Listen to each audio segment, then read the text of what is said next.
So this lesson is some triads that ends in some 8-finger tapping.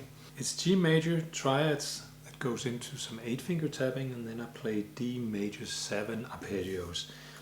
And I've just, for the sake of getting an idea of how something like this would work in a real improvised situation, I just start with some scale playing and end too with that, and it's pretty cool. I play 3 inversions of each arpeggio, and as I said, on the descending part,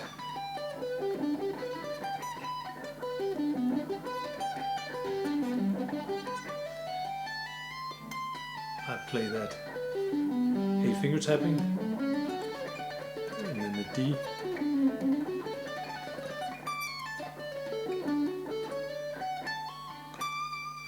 and then the D major 7 in 3 inversions. And I just start from somewhere in the 5th position, for example.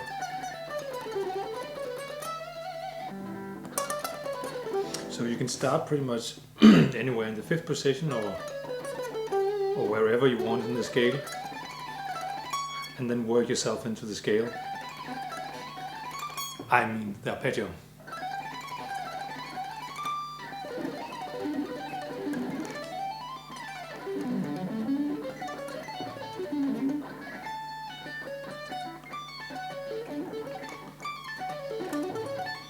And then when I end it here,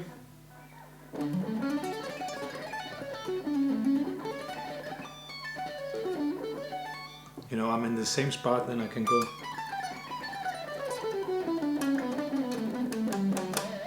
I can just go in anywhere.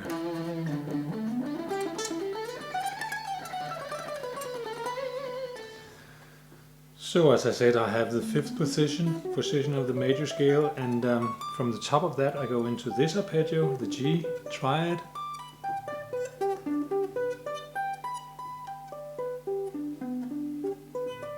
And then the previous inversion. And then this previous again. Once I get up to the top of that one, I hammer on with 4 fingers, getting the D major scale. I slide the pick up here, the index finger, and tap the remaining notes. I play it back again and then go into that D major 7, next inversion of that one, and then the final one. And then I can go into the 5th position or do whatever, improvising with that, with the scale. So this is a very effective way of making use of all the most advanced chops to put them into your playing.